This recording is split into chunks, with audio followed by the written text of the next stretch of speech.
마음을 강하게 하고 담대히 함으로 일어나 건너갈 수 있습니다. 우리는 어떤 상황에서도 함께 하신다라는 이 믿음이 있으면 우리는 아무리 힘든 상황과 어려움이 있어도 강하고 담대하게 살아갈 수 있습니다. 모세를 읽고 두려움과 떨림 그리고 상실감에 불안해하는 여호수아에게 하나님께서 말씀하십니다. 6절의 말씀에 마음을 강하게 하고 담대히 하라. 대적을 보면 두렵습니다. 마음이 무너집니다. 여러분 민수기 13장에 보면 모세가 12명의 정탐꾼을 가나안 땅에 보냈는데 10명의 정탐꾼이 아까 말씀드린 것처럼 그렇게 얘기합니다. 성읍이 장대하고 성도 견고하고 특히 아낙 자손들은 거인들이다. 우리와 비교하면 우리는 메뚜기고 그들은 대장이다. 전쟁을 해보나 마나 결과는 뻔하다. 여러분 12명 중에 12명의 정탐꾼들은 누굽니까? 각 부족에서 뽑힌 대표자들입니다. 그러니까 그들은 아무나 간 사람들이 아니라 용기도 있는 자였고요, 지혜도 있는 자였고 경험이 있는 사람들이었습니다. 정확한 정보를 볼 수 있는 그런 준비된 어떻게 보면 정탐꾼들입니다. 그러니까 그들의 보고가 우리가 틀렸다라고 얘기할 수 있을까요? 틀리지 않았습니다. 정확한 보고였습니다. 정확한 정보였고 정확한 분석이었습니다. 하지만 10명의 정탐꾼들이 보고 속에 중대한 것 하나가 빠져있음을 우리는 알 수 있습니다. 그게 바로 하나님의 약속입니다. 하나님은 뭐라고 얘기합니까? 물은 너희 발바닥으로 밟는 곳을 내가 다 너희에게 주었다. 이미 약속하신 것입니다. 하나님의 약속을 빼놓은 정확한 분석과 전략에만 집중할 때 인생은 불안해지기 시작합니다. 어둠의 그림자가 들이오게 되는 것입니다. 이길 수 없는 전쟁으로 결론을 짓게 되는 것입니다.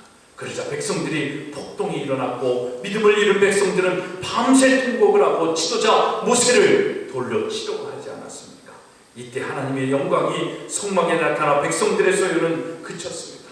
그때 여호수아와 갈렙이 가나안 정탐 보고에 이렇게 하나님의 약속을 추가하여 보고합니다. 다만 여호와를 거역하지 말라. 또 그 땅 백성을 두려워하지 말라. 그들은 우리의 먹이라. 그들의 보호자는 그들에게서 떠났고 여호와는 우리와 함께 하시느니라. 그들을 두려워하지 말라. 이렇게 고백을 합니다. 이미 광야에서 이런 소요 사태를 한번 겪었기 때문에 하나님께서는 이스라엘 백성들의 체질을 잘 아시고 여호수아를 격려하십니다. 그런 상황들 또 너에게 왔으니까 마음을 강하게 하고 담대히 해라.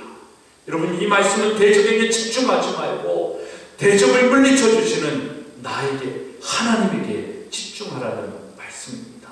사랑하는 여러분, 여러분들의 삶 속에 어려운 일이 닥치고 문제가 닥쳤을 때 그 문제를 집중하고 문제에 초점을 맞추면 우리는 실패할 수밖에 없습니다. 그런데 그 문제를 허락하시고 그 고난을 나에게 허락하신 하나님을 바라보십시오. 그 하나님께 집중해 보십시오. 하나님께서 그 길을 그 고난마저도 승리하게 만들어 주신 것입니다. 여러분 고난이 우리의 삶 속에 상처가 될 수도 있고 사명이 될 수도 있습니다. 문제를 바라보면 그 문제 때문에 그 고난을 주는 그 문제 때문에 우리는 상처를 입을 수밖에 없습니다. 그러나 그 고난 속에서도 그 문제를 그 고난을 허락하시는 하나님께 집중하고 하나님을 바라보면 그건 상처가 아니라 사명이 된다는 것입니다. 새해 여러분들의 삶 속에 그런 고난이 있을지라도 상처가 아니라 사명의 자리에서 승리하는 삶을 하나님 앞에 집중할 때 되는 것입니다. 또 우리 하나님이 얼마나 좋은 하나님이냐면 우리가 시험에 들고 고난에 빠져도 그 감당하지 못할 것은 허락도 하시지 않는다라고 약속하셨고 또 감당하지 못할 때는 피할 길을 주셔서 그 일을 승리케 하신다라고 감당케 하신다라고 약속해 주셨습니다. 여러분 그렇기 때문에 상황을 직시하면서 그 어려움을 이기게 하시는 하나님께 집중하는 것 이것이 우리가 일어나 건너갈 수 있는 방법입니다. 사랑하는 여러분 세상을 두려워하지 마십시오. 또 세상을 닮아가지 마십시오. 세상 풍조 세상의 사상은 우리가 닮아가야 할 것이 아니라는 것입니다. 올 한 해 우리 트리니티 한인교회 세상의 형편과 조건과 얽매여 사는 것이 아니라 하나님이 주신 언약의 말씀을 비전 삼아 하나님께 집중하여 강하고 담대히 승리하는 축복된 성도들이 되어지기를 간절히 소망합니다. 여러분, 그렇다면 누가 하나님의 약속을 믿고 믿음을 가지고 하나님과 함께 강하고 담대하게 일어나 건너갈 수 있겠습니까? 누구입니까? 8절의 말씀 우리 한번 같이 읽어보겠습니다. 주보 뒤에 있는, 주보 안에 있는 우리 8절의 말씀, 이 말씀이 여러분들을 그런 사람으로 만들어주는 약속의 말씀임을 믿고 한번 선포하듯 읽었으면 좋겠습니다. 시작. 이 율법책을 내 입에서 떠나지 말게 하며 주야로 그것을 묵상하여 그 안에 기록된 대로 다 지켜 행하라. 그리하면 내 길이 평탄하게 될 것이며 내가 형통하리라. 여러분, 올 한 해 여러분들 형통하고 또 어디로 가든지 형통하고 승리하는 평탄한 삶을 살기를 원하십니까?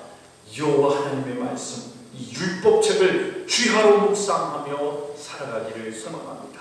이 주야로 묵상하라는 말씀은 원어적으로 보면 그냥 사색에 빠지고 명상만 하는 것이 아니라 그 생각한 대로 실제 상황에 적용하라는 것입니다.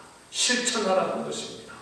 우리가 그렇게 말씀을 주야로 묵상하고 그 묵상되어진 삶 속에 내 삶을 실천하고 적용하며 살 때에 하나님의 말씀의 능력이 나타나 우리의 삶에 장애물이 있고 막힌 길이 있어도 평탄하게 될 것이고 우리의 삶에 승리함이 오는 것입니다. 여러분, 형통하다라는 단어는 히브리어로 짜레아흐라고 말하는데 이거는 영어로 success입니다. 성공을 얘기하는 것입니다. 형통하는 삶은 하나님의 말씀을 지켜 행하는 자에게 날마다 승리케 하는 하나님의 축복인 것입니다. 여러분, 그때 하나님의 역사가 하나님의 기적이 일어나는 것입니다. 사랑하는 여러분, 일어나라고 하나님이 말씀하실 때 그들은 일어났습니다. 건너라라고 말씀하실 때 배도 없고 뗏목도 없었지만 하나님께서 말씀하셨기 때문에 요단강을 향하여 발을 내밀었습니다. 그랬더니 요단강이 갈라진 것입니다. 선두그룹인 제사장들이 하나님의 법궤를 메고 요단강으로 발을 내딛는 순간 강이 갈라진 것입니다. 견고한 여리송을 매일 한 바퀴씩 돌고 마지막 날 일곱째 날 7바퀴를 돌라고 하나님이 말씀하셨기 때문에 그냥 7바퀴 돌았습니다. 여러분, 42.195 마라톤을 달리는 사람들이 42km만 1등으로 달리고 7km를 포기하면 멸류관 받을 수 있습니까? 없습니까? 못 받습니다. 마찬가지입니다. 끝까지 하나님의 말씀에 순종하는 사람이 여리고성도 무너뜨리는 것입니다. 가라고 말씀하실 때 내 상황과 형편을 살피지 않고 갔을 때 적과 꿀이 흐르는 축복의 땅 가나안에 들어갈 수 있었습니다. 2014년 여러분, 이런 축복의 주인공들이 되고 싶지 않으십니까? 하나님의 말씀에 순종하여 일어나 건너가는 여러분의 삶 가운데 기적으로 가득 찬 하나님의 축복된 새해가 되어지고 또 2014년이 되어지기를 주님의 이름으로 간절히 축복하며 소망합니다. 기도하시겠습니다. 하나님 아버지, 감사합니다. 오늘 귀한 교회에 와서 하나님의 말씀 일어나 건너가라는 하나님의 말씀을 증거하였습니다. 우리의 삶 속에 여러 가지 고난과 어려움과 장애물이 있겠지만 우리가 감당하지 못할 것 같은 시험이 있지만 하나님의 말씀을 믿고 묵상하며 그것을 지켜 행할 수 있는 좌로나 우로나 치우치는 것이 아니라 하나님의 말씀을 집중하여 나아가 일어나 건너갈 수 있는 우리의 삶이 되게 하여 주시옵소서. 2014년 일어나 건너가 하나님의 평탄케 하시고 형통케 하시는 축복을 주인공들이 되어지기를 원합니다. 그 주인공된 교회 되어지고 가정 되어지기를 축복합니다. 주여, 이 교회와 가정과 성도들의 삶을 지키시고 보호하여 주시고 책임져 주시고 형통케 하여 주옵소서. 예수 그리스도의 이름으로 축복하며 기도드리옵나이다.